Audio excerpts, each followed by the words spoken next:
27-yard line. That's a great call. Play fake. Plummer will put it up. Throws over the middle. Pull. Touchdown. Quick flag.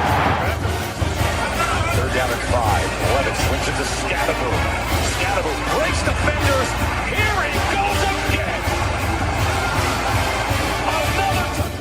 Scadaboo is the running back, and he is immediately met. The backfield runs through the contact and then throws a shoulder for good measure.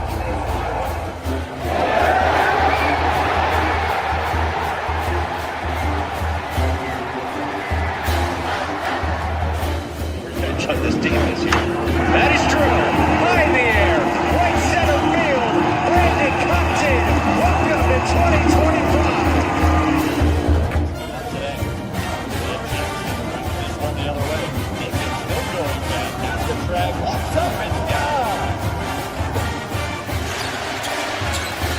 Edwards pulls off and buries it.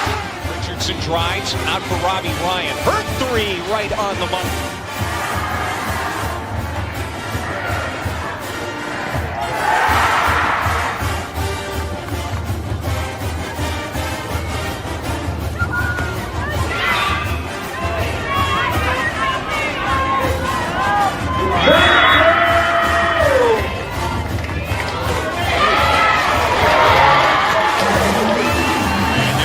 Takes his shot for Derby. Flag out. Doesn't matter. Touchdown.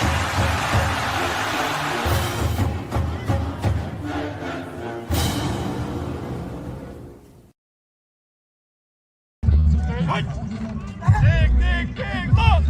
There you go. It's over. Dig. Go.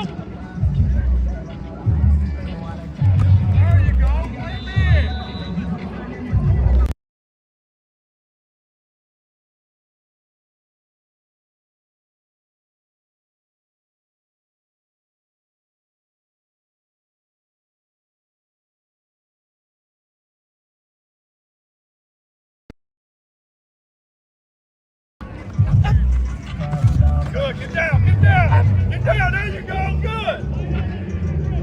Run, run, run. There you go, get down, get down. Try to swing his ass off. Good, get in position. There you go, good, good. Good, good.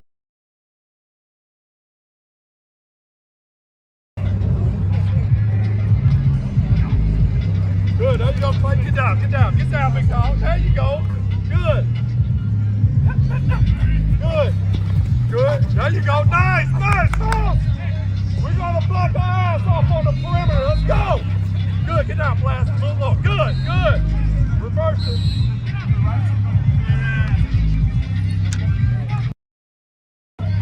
Run them off. Get him. There you go. Get down, low, low. There you go. Good. Good shit. Come on, run them off. Good, get down, stick your hip, get down. There you go, way to reset your hand. Let's go. Good, good, good.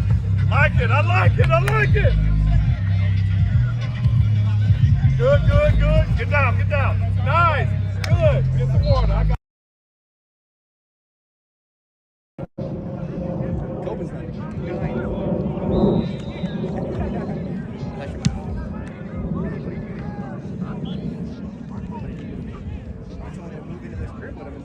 didn't even live there.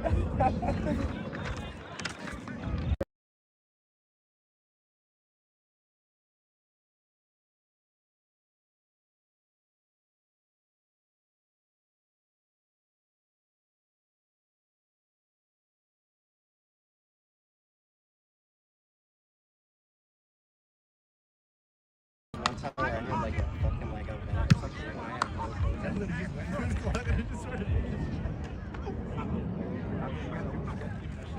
He had like this nice ass like Lululemon. Oh shit. That's it, Kurt. Now back up. Check it out.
What is up, my pitchfork lunch peep? Happy Friday, whatever you want to call it. Welcome into this wonderful Friday's edition of Pitchfork Lunch. Yes, I am Michael Caratino at Diablo005 on X, the artist formerly known as the Twitter. You know it, you love it. Check out the show live there every day, Monday through Friday, 12 to 1. Also on my IG at michael.caratinudo.5. Yes, just had a dot between the first and last name, and a .5 at the end, and then bam, there he is on the wonderful world of the good old IG. So yes, do that. And also, last but not least, I know I may have reminded you once, twice, or 1,000 times, but YouTube, guys, go to the YouTube channel, watch live, but also subscribe, because most of you phenomenal pitchfork lunchers know why. You have missed a plethora of phenomenal conversations, whether it be with coaches, players, voices, insiders, alum, an athletic director that has just, again, crushed it, coaches that have been crushing it. So that in and of itself, very, very awesome.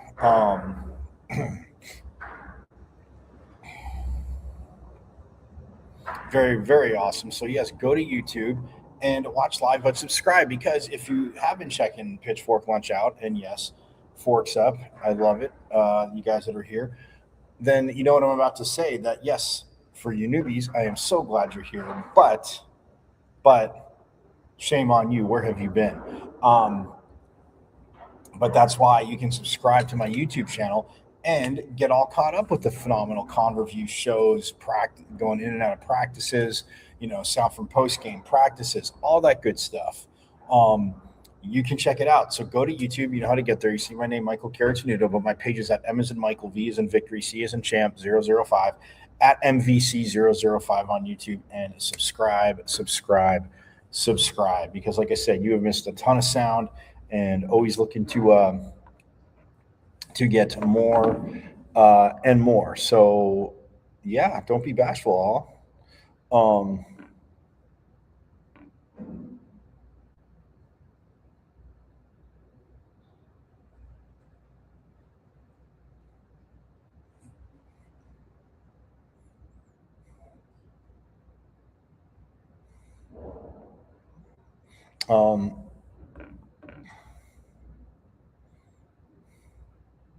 So yes, go and check it out. And yes,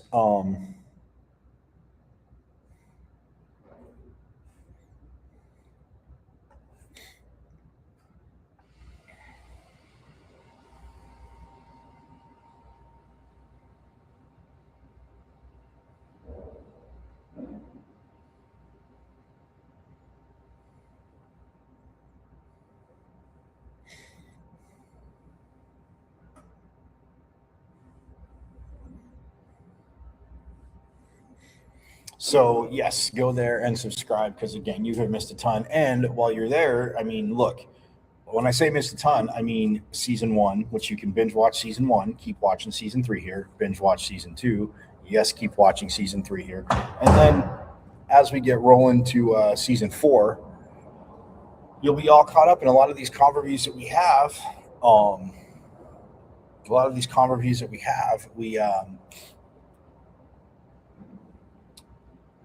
Friends of the program come back on, so it's not like we talk about same things all the time. And when we, get these phenomenal student athletes on, it is just, again, alum too, it is just absolutely great. So check it out. And again, it's at M as in Michael, V as in Victory, C as in Champ, 005, at MVC005 on YouTube, and subscribe away. All right, coming in, you guys saw pictures of spring ball yesterday. Got it going. First day of spring. Tomorrow will be the second practice of spring ball. But a lot of new guys saw looking good. Obviously, transfer portal guys, some young guys that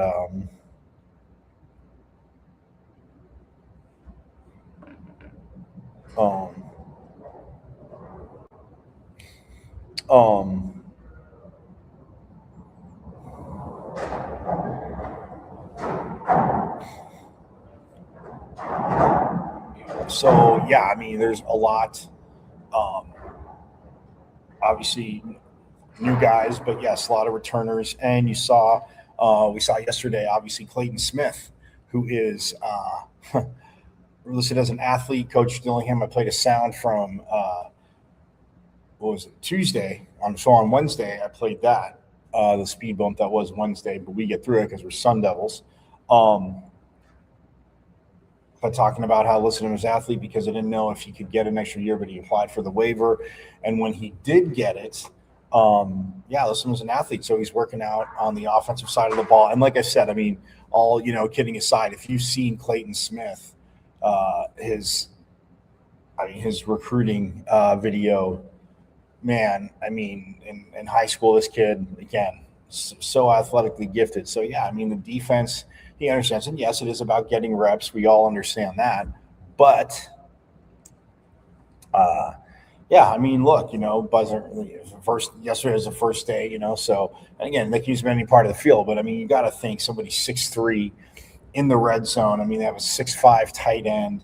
And this is a big team. You heard the question yesterday asked to Coach Dillingham from a friend of the program, Chris Cartman, the publisher of Sun Devil Source for 247 Sports. You heard him ask about if this is the biggest team and just like lengthwise. And yeah, I mean, looking out there, it's just like, damn. I mean, yes, throughout the years, again, not to just be, tiny small, but at the same time, like, yeah, looking out there and, seeing quite a few of the offensive linemen that are out there. And then you go from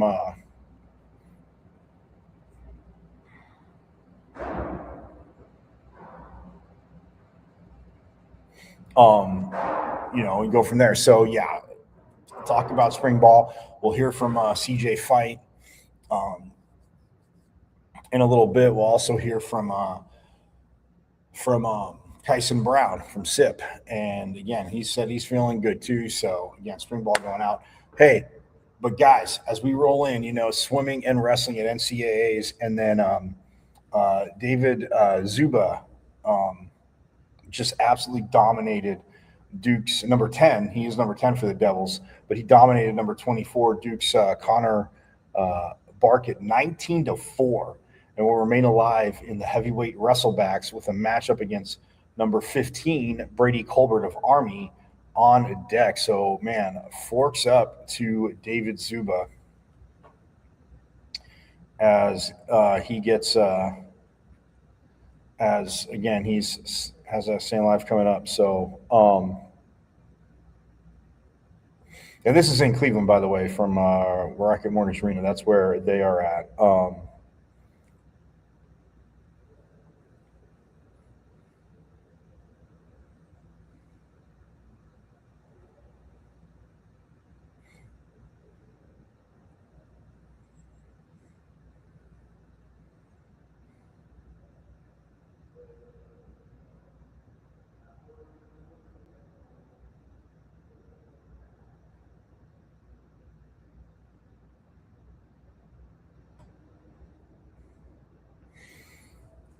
Joey Novak of Wyoming, though, in the 197 class, a little bit over an hour ago, did beat Colton Hawks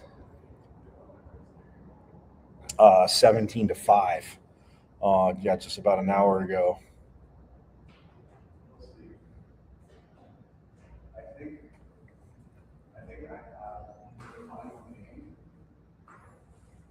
And then in the 165 weight class, to give you guys an update, Nico Ruiz, who is number 4, was taking on number 12, Cesar Alvin of Colombia. And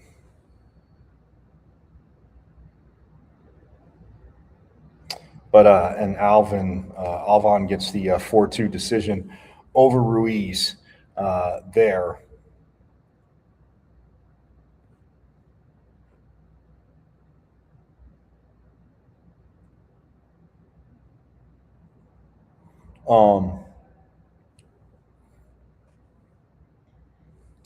There was a Big 12 championship rematch in the 157-pound weight class, as we know Caleb Larkin and who's the number 4 seed and number 5 seed, Landon Robideau of Oklahoma State, pardon me. Obviously, it's a Big 12 championship. Oklahoma used to be in the Big 12, but yes, they bolted for the SEC with Texas. But yeah, so Caleb Larkin of ASU, Landon Robideau of Oklahoma State.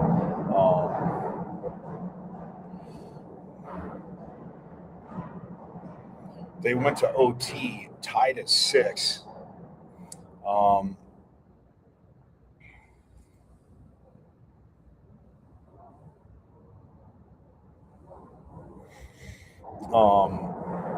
And Robideau wins the match 9-6, but for Caleb Larkin, he'll head to the backside with with a lot to compete for. So he's still to wrestle his way back, get up to score a ton of points. So that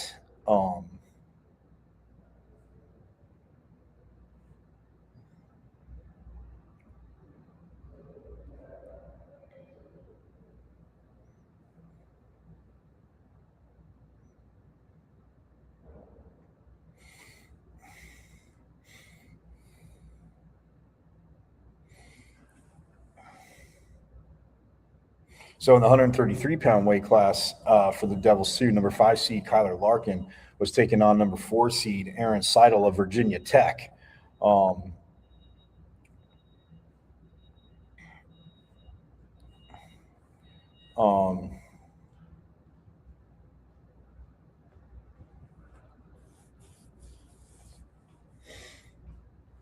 And Seidel was able to control that match, get Larkin 16-1.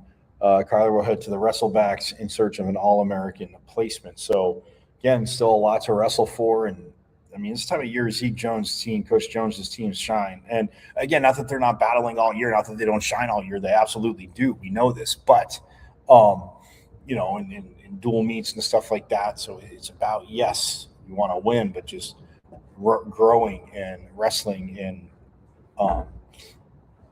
yeah, so that's what but yeah, Kyler Larkin still has more to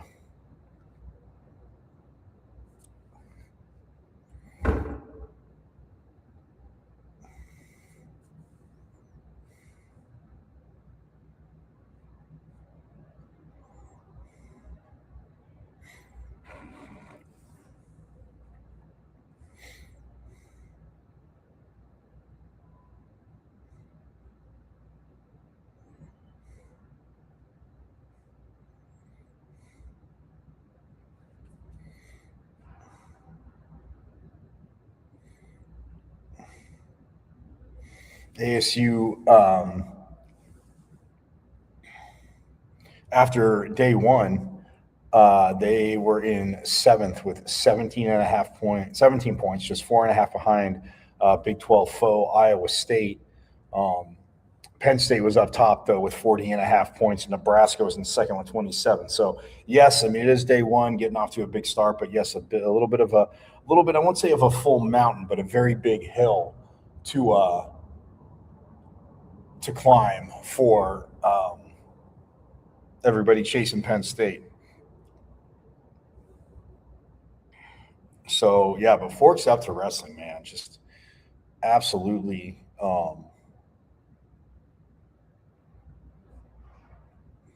absolutely awesome. Love seeing that too from them. So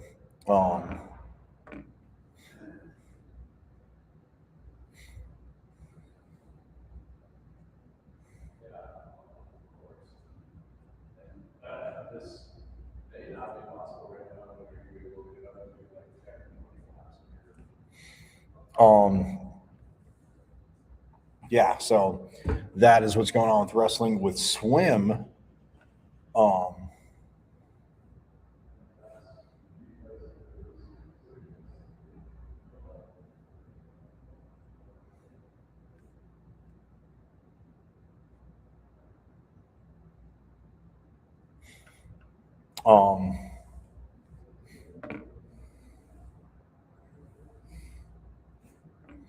yeah, with swim, they are crushing it. they're battling at the championships.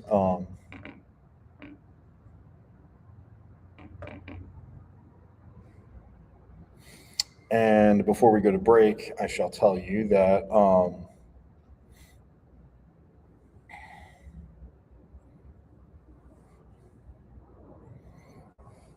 in the 400 medley relay results after prelims, ASU comes in at 332.93, placing 14th in the morning.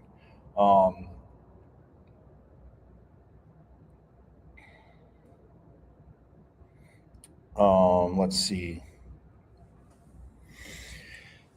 In the 50 free final results, in her very first individual event of the week, freshman Albane Cachot clocks in at 21.98 for third place in her heat and 27th overall this morning. That is absolutely, I mean, again, she's been on the relays, and this freshman just crushing it.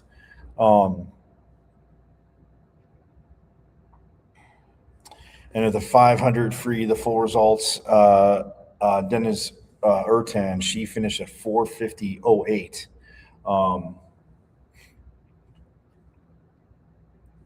Earlier today, and then in 54th, and then in the 200 breast final results, Sonia Vaishani finished at 212.91 and 53rd.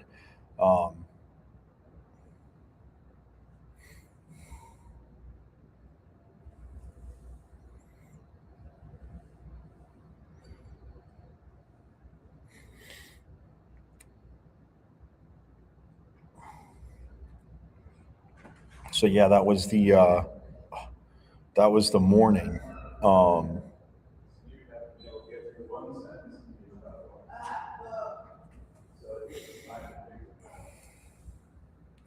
By the way, the finals are at 3 p.m. The 100 back, 200 breast, 500 free, 50 free, 400 medley relay, all from, obviously they are in Atlanta.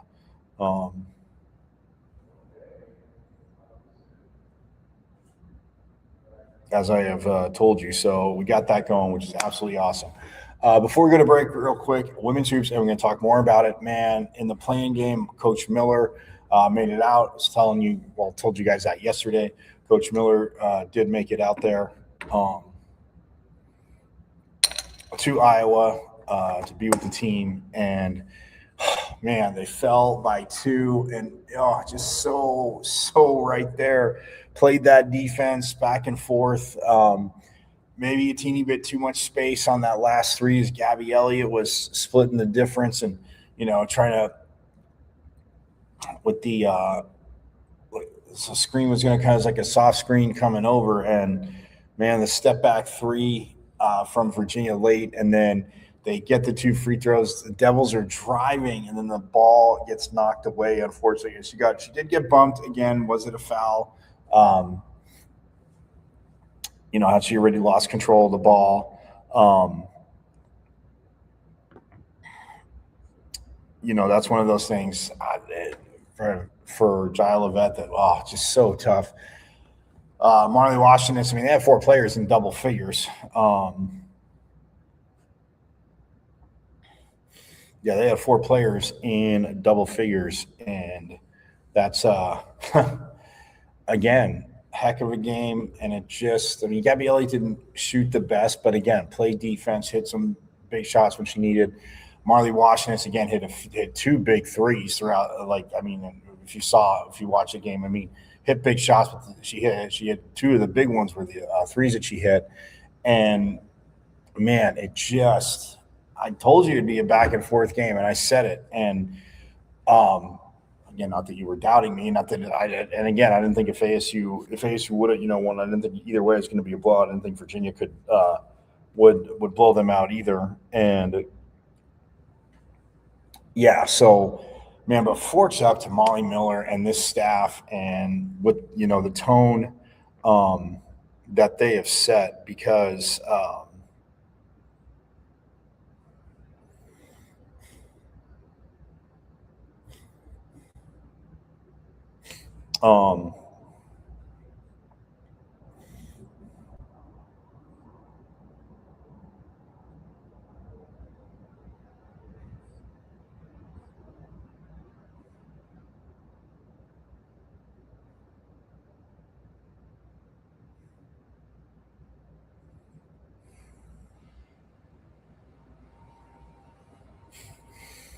I mean, Molly Miller, I mean, first season, most wins by a first-year head coach and in Sun Devil women's hoops history. Swept that team down south. Biggest turnaround. I mean, 24. Well, they finished 24-11 after dropping the first 4-in game last night. But again, 57-55. They were right there. And I mean, it's just, again, all year long they were right there because of what they did. I mean, the standard definitely has been set. The foundation and getting these transfer portal players to buy in, and there's 3. And Jeff Metcalf, friend of the program. I mean, there's 3. There's 3.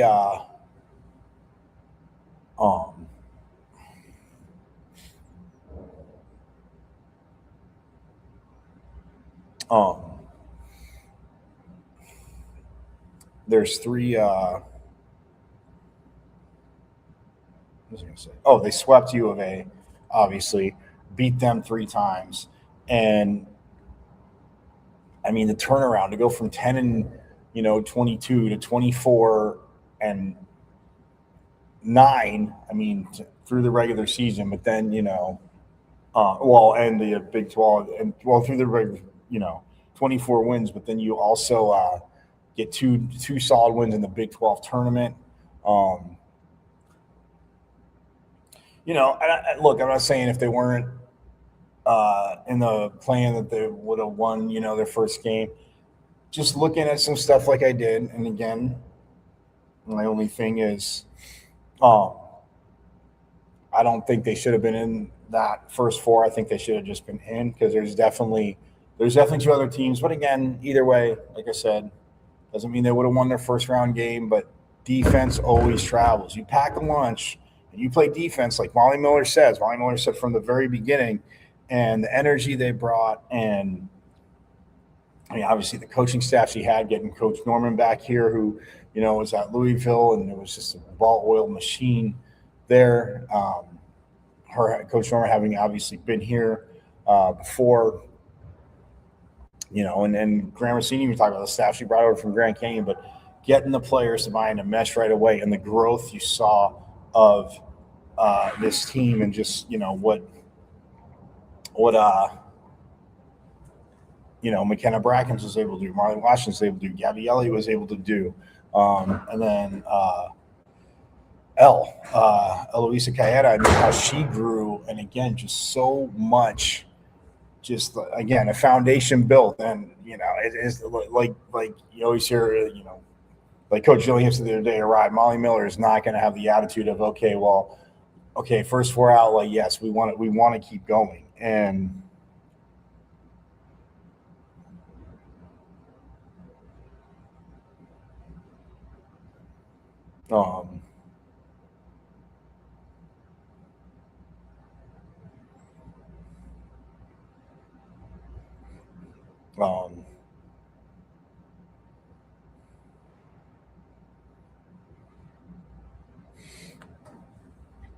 and I mean, Molly Miller said, after the game last night, that this team defined a season that's going to be the trajectory of this program. She's been talking about that. I mean, look, of course you want to win, and yeah, they won 10 games last year. I mean, if they would have went, say 16-16, they were 500 in the regular season. People would have been like, wow. I mean, yeah, it's okay. It's a 6-game improvement, but up to 500, that would have been like, okay, we can see they're competing. We see what she wants to do battling, but man, they just took off from the beginning, didn't drop a non-conference game, as you guys all know. But yeah, she said it defined a season that's going to be the trajectory of this program. She said these seniors are going to be the reason we hang banners, and that was Coach, obviously, on the impact of this year's ASU team. So yeah, I mean, the one and done, literally one and done. Now that they're on the men's side with freshmen being able to go, but one and done. It's very interesting because, and I mean, I completely agree with that. Like, it's It's gonna be again. She's got the energy. The coaching staff has the energy. Players are gonna talk, and yeah, if they need to supplement, but they have 3 freshmen coming in, a sharp shooting 3-point guard. So look, we'll talk more about it. It is a tough move, but Coach Miller, forks up to you, your staff, how you got the players to buy in, the energy and passion that they played with, and like you always said, the resiliency and the bounce back. Man, it is again another phenomenal hire by Gramercy, hitting it out of the park. And I mean, in searching for a new men's coach, and like you said, you guys know, man, I love Coach Hurley, and I get it. Being in the Big 12, you can't just be flirting around 500. What Coach Hurley did, how he, when he took it over, and it's just 3-1 against Kansas. I mean, again, 2 years in the Big 12, they lost to them last year, but this year, Kansas comes into Tempe. Bill Self gets ejected. Bobby, I laughed because Bobby Hero said it was like a full circle moment because he said against Arizona, I think it was his first year, and he got ejected from that game. So, yeah, but I mean, that new coach, we'll see there's interest, Byron Scott, a name out there, Derek, who's an alum and obviously has coached at the NBA levels, won championships. As a player, and then was an ASU alum, Derek Glasser, a lot younger. Yes, coaching, but an ASU alum. I know Master P had, talked, and people were, making their jokes here and there, but Graham Rossini is gonna, and yes, the staff, they're gonna sort through it, but inevitably, Graham has done a phenomenal job. So we'll step aside. When we get back, though, we're gonna shift gears a little bit. We're gonna hear from CJ Fight and Kyson Brown from Spring Practice yesterday. Obviously, the Devils got Spring Practice going. So, yes, we'll step aside and have more Pitchfork Lunch coming right up.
All right, back here on Pitchfork Lunch. I am Michael Caracinito at Diablo005_ on the X, artist formerly known as the Twitter.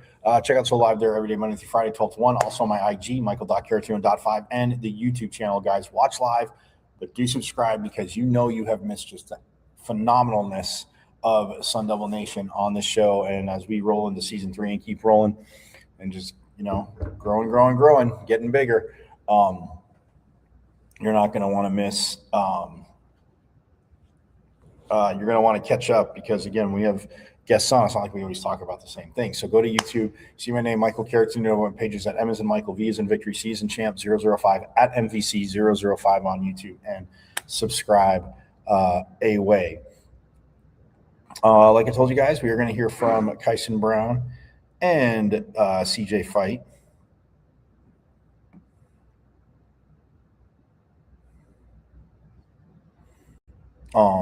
And we'll hear from CJ Fight first. Again, the only guy from the Leadership Council that's back.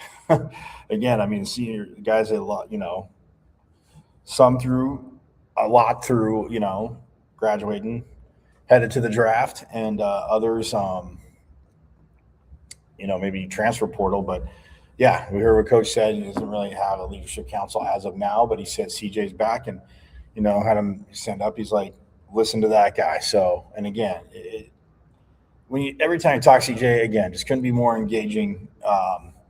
And you get it. And like Coach said, not the biggest rah guy, but at the same time, you understand, what this.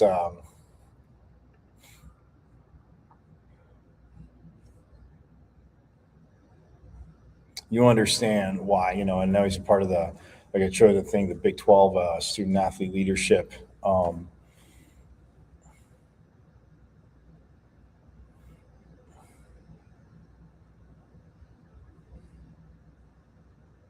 The leadership council, athletes, and he said they have right now, I mean, a meeting, you saw me once a month, but man, just,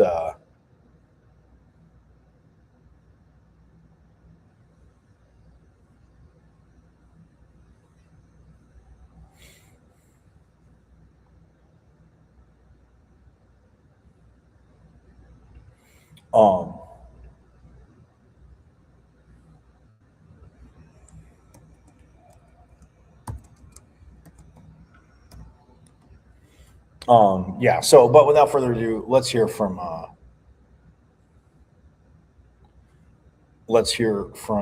good old Mr. CJ Fight as he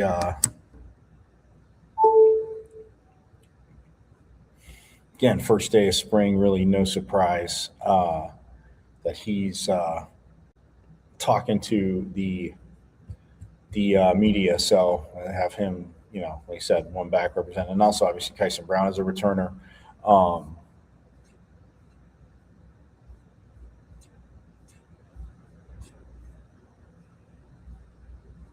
Let's see, where is CJ? There he is. All right, yes, let's hear from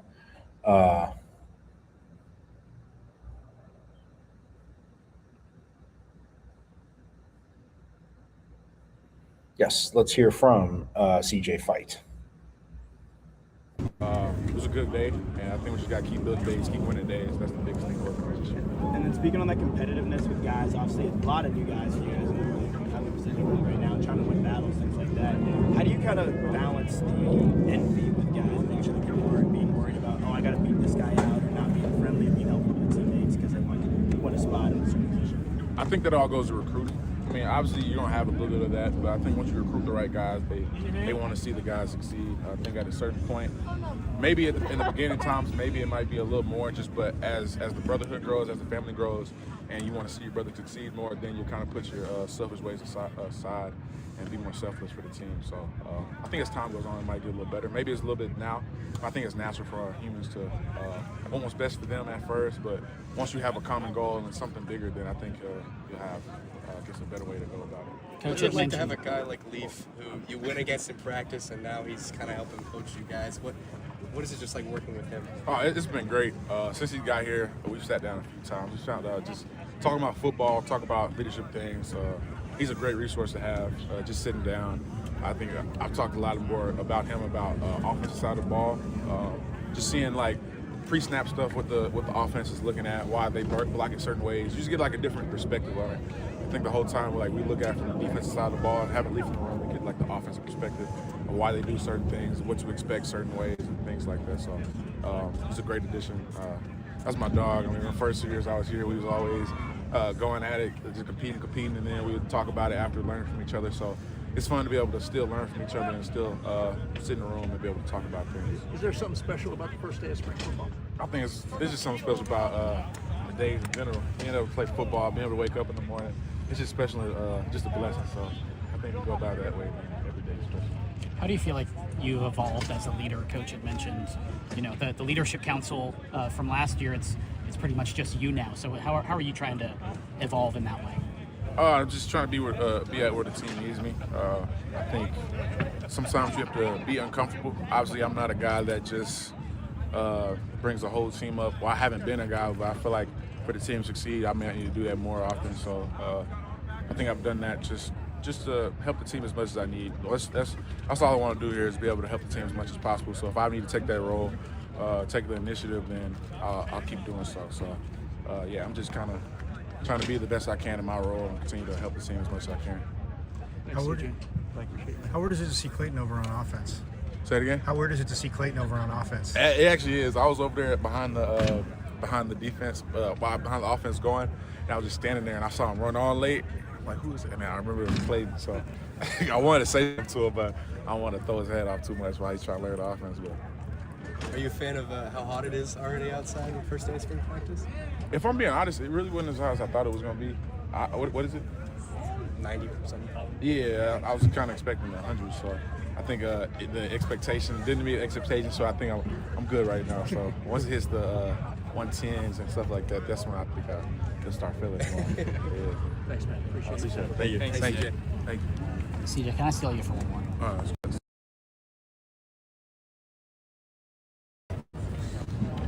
Sounds like you're going to be with the National Football Foundation for the luncheon in a couple months. Yes, sir. I think doing the opening prayer, right? Is that or something? Yeah. He said I heard DJ talk to you about it, maybe. Yeah, I ain't looking at it. Oh. I think I was considered with the award. Yeah. Just what does it mean to you to be a part of something like that, and just be a part? Yeah, it's a blessing for sure. Just to be able to be in that room, be with those people, be associated with that organization and what they do. It's big. I didn't know much about it until DJ talked to me, and then I talked on the phone. But yeah, it's a blessing just to be able to be recognized and be able to have a platform. Awesome. Thank you. Appreciate it.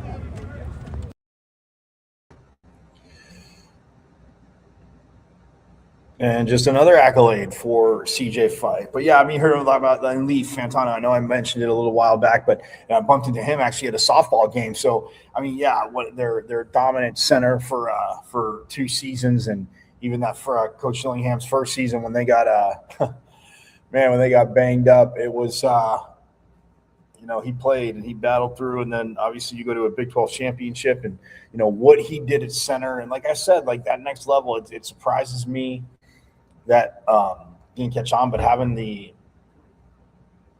but being able to come back here and then work with the defensive line, and again, like CJ just said right there, I mean, why are not so much for the calls, but like why they're blocking this way, if they keep doing this, to adjust, and if you do that, they might try to do something, just the counter. So, those two talking football again. Leaf just always.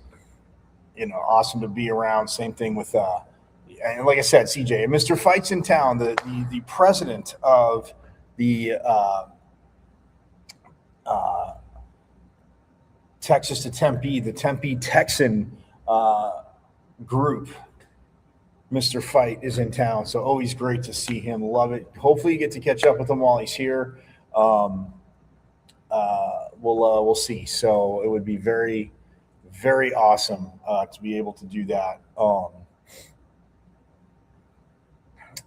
with both him and CJ. So again, didn't know he's going to be here. If my old Twitter account didn't get hacked, I may have known earlier, but Yeah, it's just always awesome to see him. So I got to talk to him a little bit yesterday. And yes, we did talk about the man, the myth. Well, the legend, this guy right here. That's right, baby. Tank to Tempe, baby. We're loving Tanks. He just got a dog too. You guys know that. So absolutely awesome. But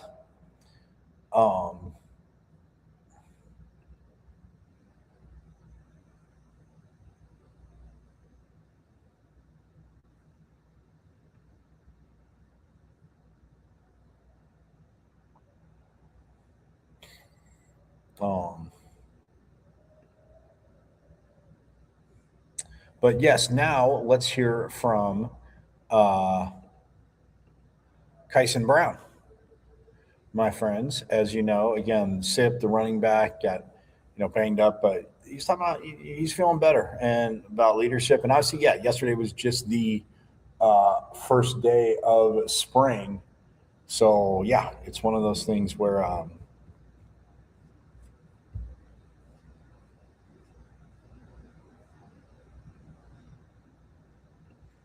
first day of spring. But so let's hear from. How's it feel back?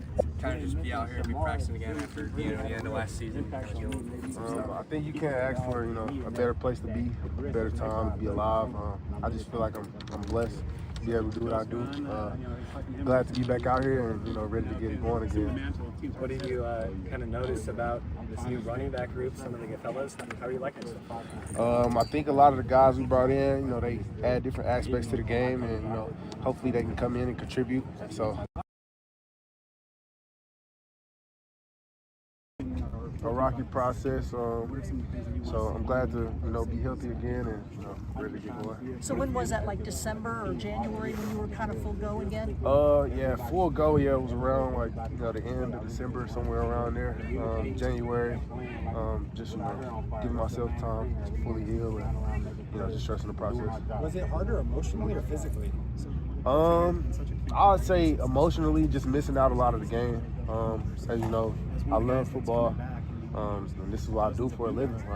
I put my all into it. I work hard every day. So, just not being able to really, see those rewards or reap those benefits, it kind of, hurts a little bit. So, I think my support system is great. My family, my friends, they always was in my corner, keeping me uplifted. So, I'm really grateful for those people in my life.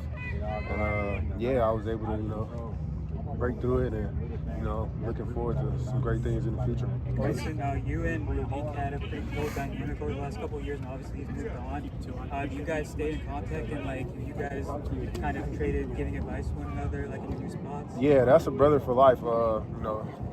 We have a far relationship beyond football. He'll be my brother for life, and we share a lot of stories, and we still communicate to this day. So I'm rooting for him over there in Texas, and I'm sure he's doing the same thing for me. Where's it like in the lineup with Cutter today a little bit? What have you seen from him so far? Just hitting the round, saw him high-fiving some guys. It seems like the teams are starting to rally around him. Yeah, just a good team guy. He's got a little bit of experience, so just good to see him out there slinging it around and being a true leader, just like some of the other quarterbacks we have. So good to see a good change up and switching the guys that are out there. So expecting big things from all the quarterbacks. And I know how did dealing with the injury kind of help you with today so far and being like a leader with guys and so far this spring and everything like that? Dealing with my injury, like I said, kind of helped me be more of a team player. Looking out for the guys that are new, some of the guys that are younger. So just uplifting a lot of guys and pushing them through practice. A lot of people came out here in this heat, kind of surprised them a little bit more than what a lot of people expected. So just helping them get through the day and just uplifting them and trying to be vocal, communicate on my end. So just trying to help those guys. You talked about having a larger leadership role last year when you got in after Scat left and everything. From last year to now, what do you feel like you learned about yourself as a leader, and how do you think you want to continue to grow in that? I say last year from then to now, kind of more vocal. I've always been a lead by example type of guy, not more of a rah-rah type of guy, but I think just the whole process allowed me to be more vocal and just express the things I've been through and the experiences I have, and just kind of share that with some of the people around.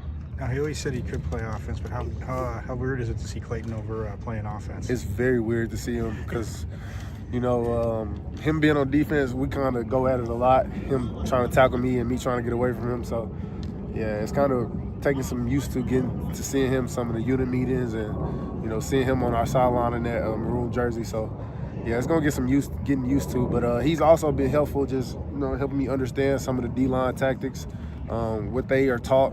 So it's been good. Anyone's talking about how this team's like biggest size-wise team he's had here at ASU. You noticed that looking around? You're like, okay. Yeah, I actually noticed that in the weight room, lifting and just seeing a lot of the guys being able to, lift some heavy weight. So, just seeing a lot of guys' bodies transform also. So, yeah, we do got some size this year. From your running back perspective, what sort of things do you have to work out with Cutter just to get on the same page? Just the norm, meshes, timing on routes, and that's up to us to, kind of adjust to him. And we got a lot of different quarterbacks, so, a lot of different guys do a lot of different things, and, they have a little bit different adjustments we have to make. So just, getting pace on with everybody and understanding, what they want from us. Over here, it's Aya Abdi for Depth of Detail. Nice to meet you. Nice to meet so you too. what have you seen from the transfer guys that the Sun Devils acquired in the transfer portal, and how they are going to benefit like the young guys, and especially with the current veterans who have been around this team as well? What do you envision for this year as well?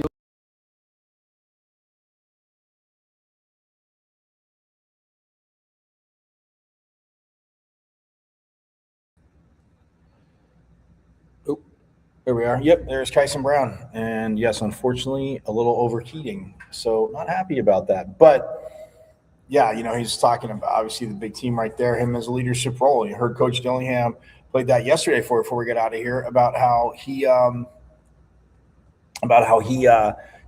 wants the guys to be them, kind of leader. And yeah, you might have to speak up a little bit more. And that's what CJ was just saying, if they need to. But man, just again, the electricity around the first day of spring practice. People say, yeah, first day of practice. Yeah, I mean, there's no pads yet because, yes, I want to say I have 3 practices. So I think it'd be yesterday, tomorrow, and I guess if they go next Tuesday.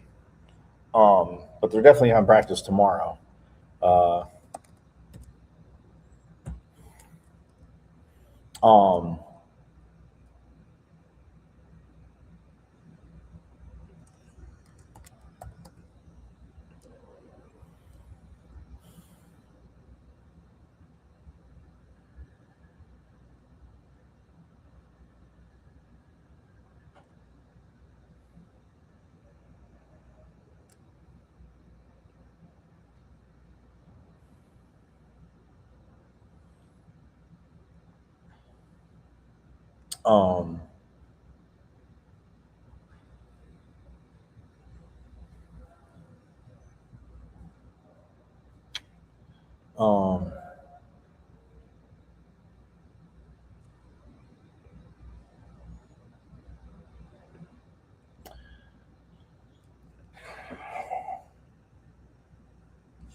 Yeah, so again, they do have practice tomorrow, but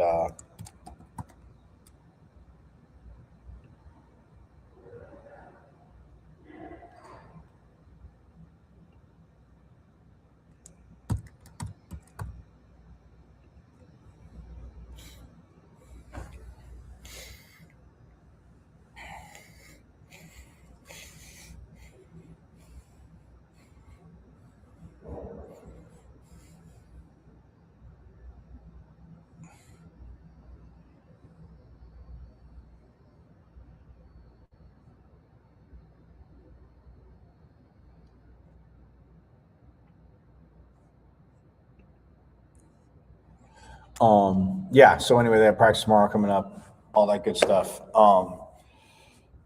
But yeah, I mean, it's going to be very, very interesting. Again, the quarterback battle talk. I mean, obviously Cutter Bully here, Mikey Keene, who coach had mentioned the way, his first season where they had that very bad loss. Granted, like you said, they had turnovers. That was before the injuries really started piling up. But yeah.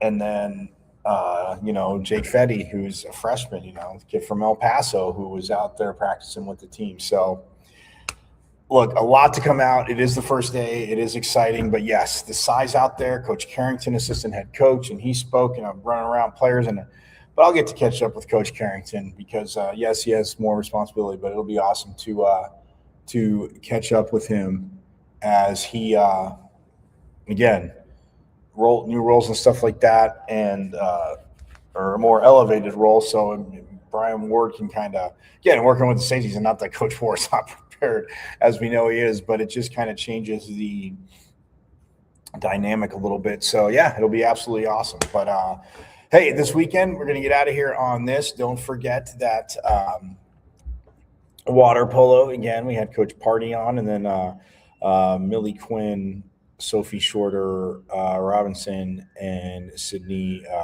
Krusher on, but they are taking on that old Pac-12 foe in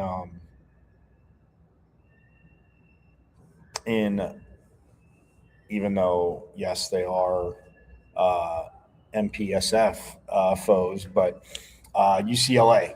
They're at UCLA, which they played earlier in the season, and I can tell you exactly when. That was back on January 31st, as their season just got going, as they played at the Triton Invitational at UCSD, and they lost 15-8 to UCLA. That was their only loss on that weekend because they had whooped Michigan 16-10, beat UC Irvine 14-8, beat LMU 15-10. So yes.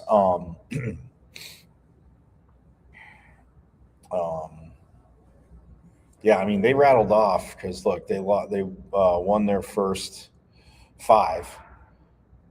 They had their Mainston Invitational. Pardon me, I was going to say mainstream, but Mainston Invitational.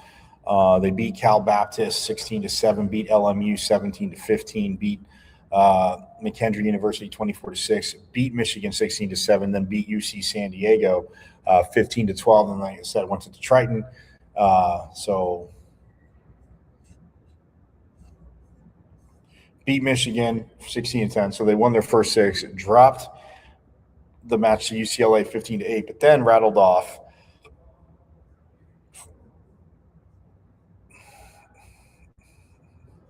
12 in a row before they fell to, obviously, a very good Stanford team. It was a close match, so 16-11 there.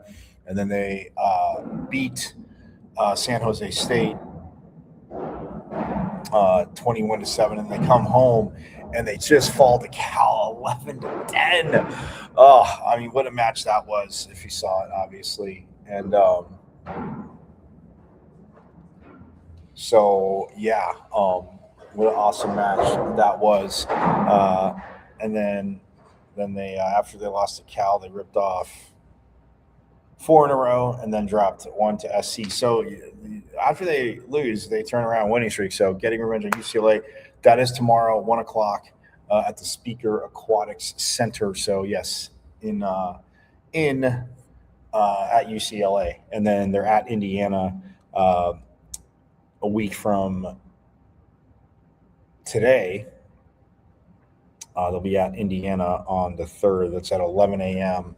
Mountain Standard Time. So, yeah, that's what they have next, 2 conference mates. And if they can win both of those, they would end up being 500 in conference, 3-3 in conference play, and 25-4 overall. They're 23-4 overall now. But UCLA tomorrow, 1 p.m.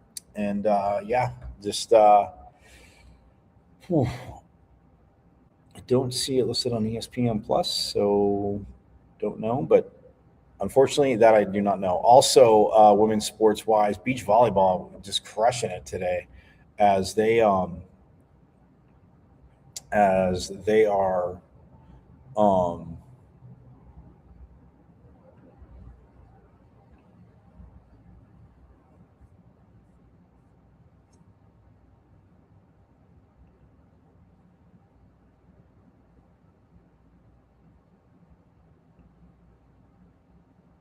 there we go. 3rd time's a charm. I was like,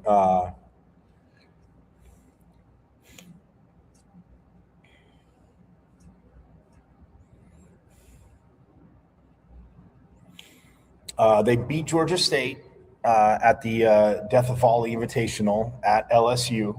This is Death Valley, but Death Valley Invitational at the LSU Beach Volleyball Stadium.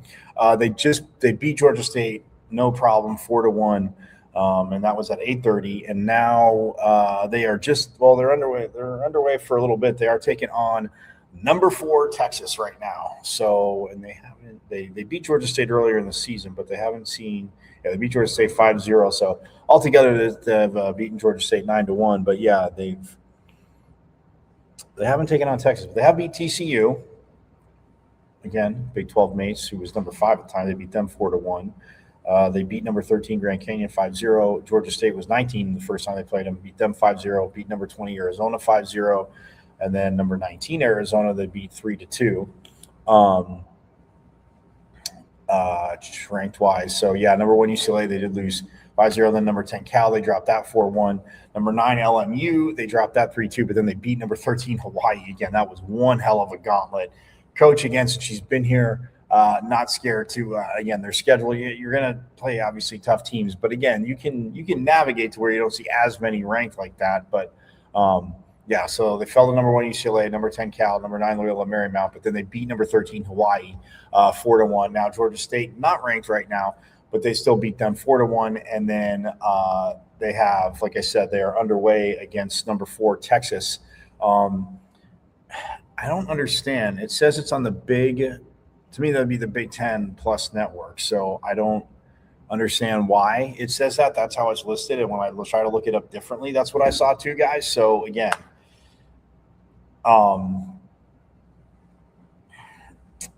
Yeah.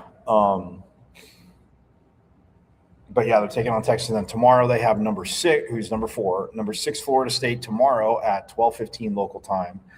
Same thing. Everything's for the Big Ten Plus network, which again, none of these teams are in the Big Ten, so I don't understand that. They have number 6 Florida State at 12:15, and then at 4 they will take on the hosts, number 12 LSU. So chance for again some huge. I mean, they already have huge wins. The team's done. The group, the parents have done a phenomenal job. Coaches again. I mean, they're 12-3 overall.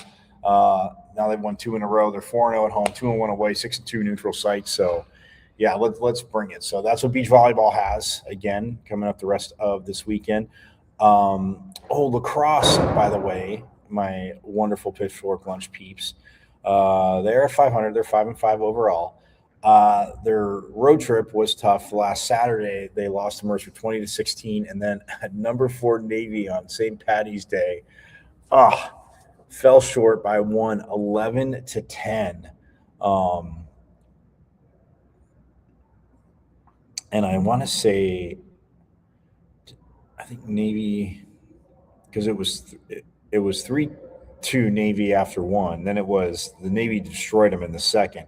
Navy put up 6 goals in the second to the Devils 1. So it was 9-3 at half, but then the Devils shut Navy out in the third.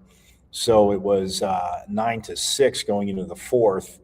And then the Devils they outscored them 4-2, but the 2 was just enough to get them the 1 point, or the 1 point victory, because like I said, it was 9-6, and then that made it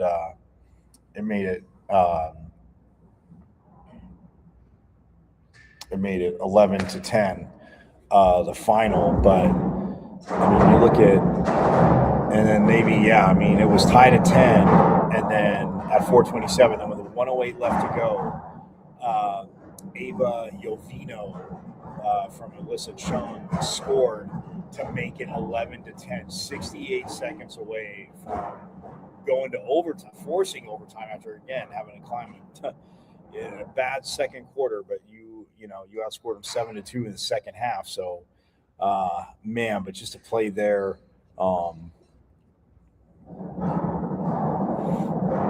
Navy scored. Like I said, they got the first goal of the game, and then ASU was up 2-1, and then Navy made it 3-2.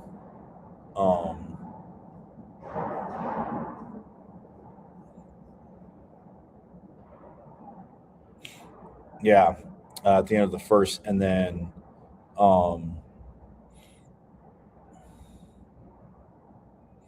Navy got the first again. they got the first 4 goals of the second period. And again, that was tough because then ASU slowed the momentum, but made it 7-3. The Navy made it 8-3 and then 9-3, and that was half. And then ASU, though, got the first 3 goals of the third quarter again. So you go from 9-3 to 9-6, feeling good. Navy scored, made it 10-6, and then ASU made it 10-7, 10-8, 10-9. They tied it at 10 in the fourth. Like I said, with 4:27 left to go, and then 3 minutes and 19 seconds later, Navy gets them. But what a phenomenal match if you didn't see. But, man, Coach, again, has a team at, like I said, 5-5 overall. They unfortunately lost 2 in a row. They're 5-2 at home, 0-3 away. So now coming up next this Saturday, they are at number 2 Stanford. So, yeah, they went from number 4 Navy, who, again, they just went absolute toe-to-toe with. And now they get to take on a team that they've, in general, been familiar with, number 2 Stanford, at they're in Palo Alto. So that's what they have. Again, let's go get it, ladies. 1 o'clock tomorrow.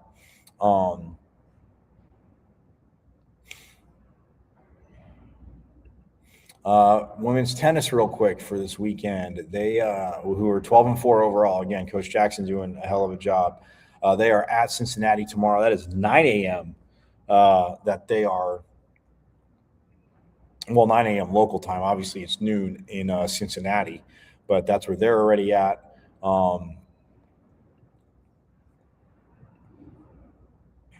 Yeah, that's where they're already at.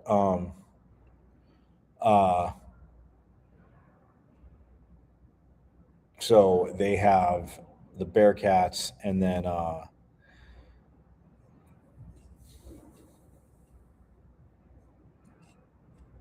then they come home for Kansas next Friday at 5. That's what women's tennis has. And then so in dive, like I said, they're battling in their championships, the women right now. So they have more tonight and then tomorrow as well.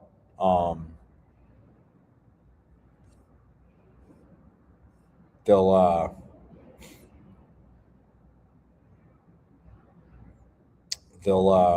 wrap it up.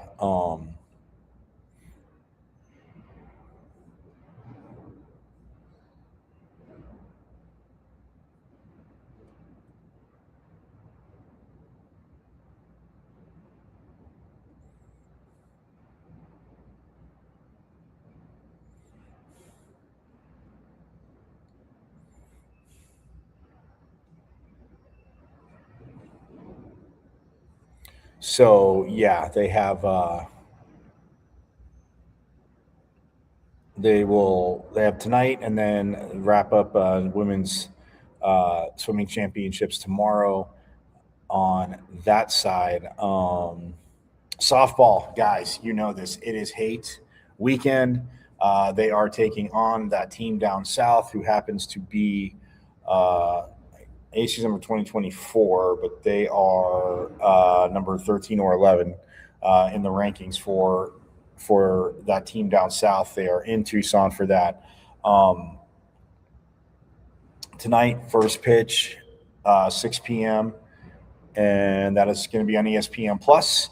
And then they're on, ESPN Plus all weekend. So tonight, 6, tomorrow, 6, and then Sunday is the matinee game. So at noon, or the brunch game, I guess you could actually say. And then Sunday at noon, all on ESPN Plus. It is hate week. And you look at, again, Tanya Wendell, possibly from talking, from what Coach said and talking to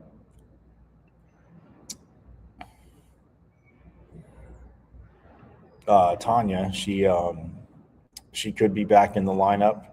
I don't know if it would just be as a designated, she'd be a designated player, designated hitter. But again, her being out, she still leads the team with a .449 batting average, my friends. She is jacked, 5 home runs. Katie Chester's up to 9 now in the time that Tanya Wendell's been out. Also, Kaylee Pond has 8 home runs. So we got 9-8. And then Wendell's tied with Sam Swan, who's got 5 as well. And then both Emily Shep and Tiara Ho Ching have 4 home runs. So, and then Ashley Mejia's got 3. So, yeah, I mean, look, this team, 44 dingers, but also hitting for average. Like I said, Wendell's at 449, Chester at 387, Mejia 345, Pond at 342, Swan at 333, Brooklyn Ulrich at 327, Jasmine Roberts at 308. So, yeah, it's the offense is there. Kenzie Brown will be everything I know and gather. She'll be in the circle tonight, but and she on the season was out, but she's had 12 appearances as Kenzie Brown. She's 4-3 overall with a 3.08 ERA. She's pitched 52 1/3 innings, my friends. 29 hits, 25 runs, 23 of those are 95 Ks to just 31 walks. So, I mean, you think about that. I mean, that's a little bit over 3-1. So, I mean, she's, striking out the side. And then the next inning, before, she even gives up a walk. So, yeah, 95 Ks to just 31 base on balls. And then Mika Lupi, who I'm sure we'll see, who's, 20 appearances, is 8-2 on the season. And she's, appeared in 20 games, but 8-2 with a 3.05 ERA. She's pitched 59 2/3 innings, given up 70 hits, 43 runs, only 26 of those earned. And then she has 36 strikeouts to just 17 walks as well. So a little bit over 2-1 right there. 14 doubles, triple, 3 home runs. So, yeah, and Kenzie Brown's giving up 6 doubles, 3 triples, 7 home runs. And then, Isa Silva, who we've seen, and then Mary Peyton Hodge, a freshman. Don't know if we'll see her this weekend, again, against that very insanely, a U of A lineup that can definitely crush the ball, as we all know. So, yeah, anywho, so that's where they're at. It is hate weekend, and they need to go and absolutely crush them. Let's see, does women's gymnastics, do they have one? Let's see, March. Oh, well, they have the Big 12 Championships, which is at the Maverick Center, so that is at 11 a.m. Tomorrow. That's on ESPN Plus as well. So they have, again, been very 11-8 overall. They've won 2 in a row, 2-3 in conference play, 4-2 at home, 4-3 away, 3-3 neutral. So not below 500 anywhere, and obviously that's why they're 3 above 500 on the season for head coach Jay Santos, as you guys know. So yeah, that's what women's they have that, so they are on the road. And then golf, I don't think has anything this weekend. I think they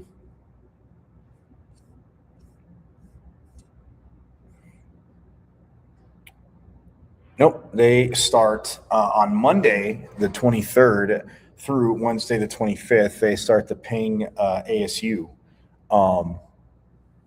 Invitational, so it's all day Monday through Wednesday. So yeah, definitely going to try and get out there and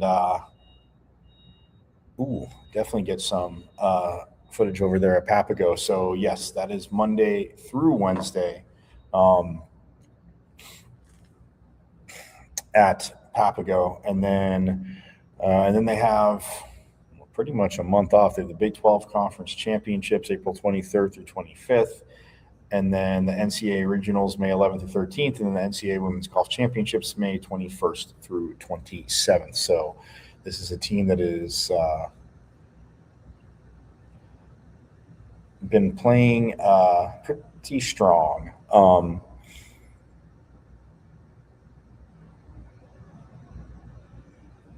As the Dr. Donis Invitational, which they just wrapped up this week, man, Paula Scholes Hansen had a hell of a meet or hell of a tournament, I should say, and yeah, the Devils again getting into that. Missy Farke again definitely can get teams into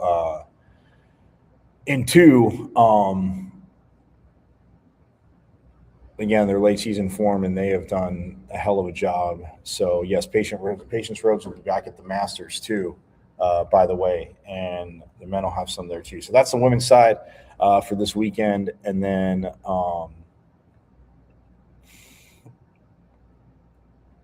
on the men's side, baseball is at K-State. You guys know this as they are in Manhattan. Their first pitch is coming up at 4 o'clock our time, so 2.5 hours from now. That's on ESPN Plus as well. And then tomorrow at 2 p.m. local time, and then Sunday is 11 a.m. local time.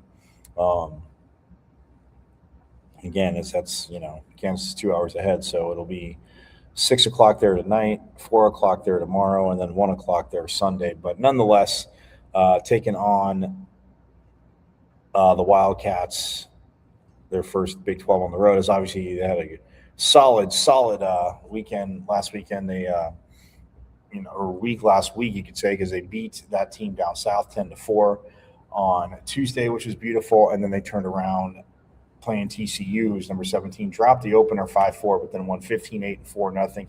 Then beat GCU 4-3 in 10 innings. A nice little walk-off there on St. Patty's Day. And then now, like I said, taking that momentum to K-State, Coach Bloomquist's team, who is 15-5 overall. Like I said, 2-1 in conference, 14-1 at home, 1-1 away. So 0-3 neutral site.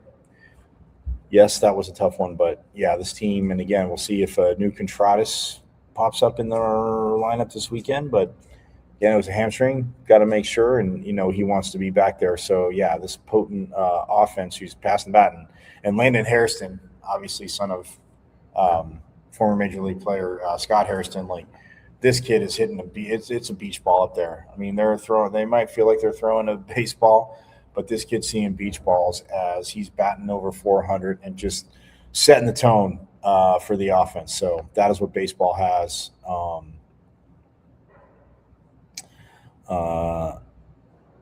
This week, wrestling again. They'll finish up with championships tomorrow. Men's tennis. I think they played the other. I don't think they have. Let's see. Oh, they are actually home today, 5 p.m. They take on number 2 TCU. Obviously, Big 12 matchup there. So they have them at 5. And then Sunday at 1 p.m., they will be taking on the Baylor Bears at the Whiteman Tennis Center. So, again, get your butts out. Let's support the men's tennis team, who is 13-5 overall right now, 4-0 at home, 2-2 away, 7-3 neutral site. So,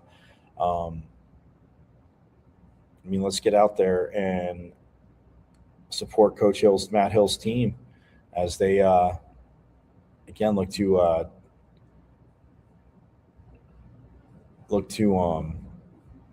take down conference foe number 2 TCU, and then number 8 Baylor. So huge weekend at the Whiteman Tennis Center for men's tennis. Get on out there again, 5 p.m. tomorrow, and then 1 o'clock on Sunday for them there.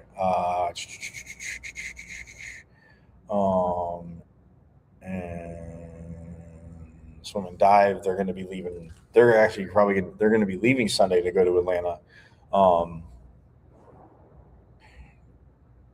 And then obviously they'll have the championships next week.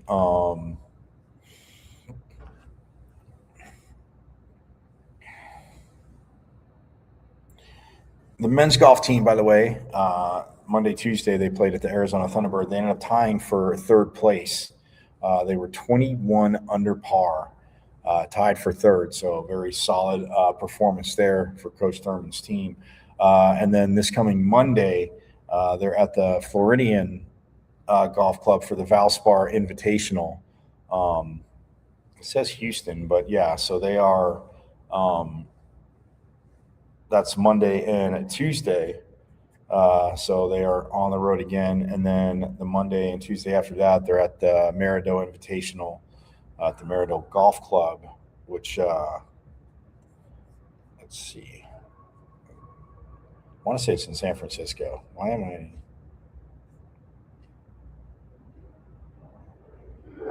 Oh no, sorry, that's in Texas. They are in Texas for that. That is again next Monday. Not this coming Monday and Tuesday at Valspar, and then Merido, and then they have the Thunderbird Collegiate, which is at Papago, April 10th and 11th. You'll be able to check them out right before the Big 12 Championships, April 27th through 29th. And then regionals for men is May 19th through 21st, and then the 29th through the 3rd, the men's golf championship. So that is what they have. But yes, so they have the weekend to get ready for the Valspar. But again, that's Monday and Tuesday. And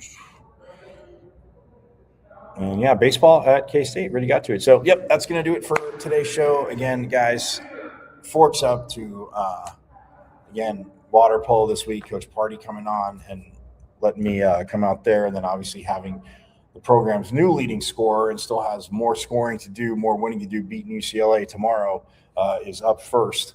But Millie Quinn joined us, as did her countrymate and teammate Sophie Shorter Robinson and Sydney Crucier, the freshman, one of the 9 freshmen on the team, joined us. So forks up to that. Coach Party also joined us, and then Jeff Metcalf earlier in the week joined us. So again, forks up to all you for watching. I will see you Monday, same bat time, same bat channel, as we keep rolling here on Pitchfork Lunch. Have a phenomenal rest of your Friday. Have a phenomenal weekend. And thanks to women's back-to-back reigning Big 12 champs, women's volleyball. It is #our state, School Down South. Yes, I know they won their men's game. They beat Long Island. I know U of A fans are probably cheering so hard because they're shocked they're not one and done. But yeah, being a number 1 seed, pretty tough to do. So, but it is #our state, School Down South. You learn that, you'll keep learning it. Yeah. You guys know me. Go Devils. As always, I will see you Monday. Have a safe weekend. Hit me up at Diablo005_ on X. My IG, Michael.Carrot5. Subscribe to the YouTube channel. It's at M's and Michael V's and Victory Season Champ 005 there. But again, hit me up and we'll go from there. But have a phenomenal rest of your day. And I will see you Monday. And yes, you guys know, go Devils. And as always, forks up. I went to Arizona State. Right. I'm a Sun Devil, man. 27-yard line. That's a great call, too. Play fake. Plummer will put it up. Throws over the middle. Pull. Touchdown. Red flag. 3rd down and 5. Levitt swings it to Scatteroo. Scatteroo breaks defenders. Here he goes again. Scatteroo is the running back, and he is immediately met in the backfield, runs through the contact, and then throws a shoulder for good measure.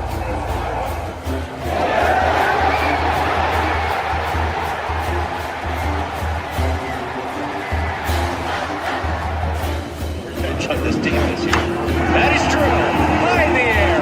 Right center field. Brandon Compton. Welcome to 2025. Today. This one the other way. Still going back. That's the drag. Walks up and down. Edwards pulls off and buries it. Richardson drives out for Robbie Ryan. Her 3 right on the money.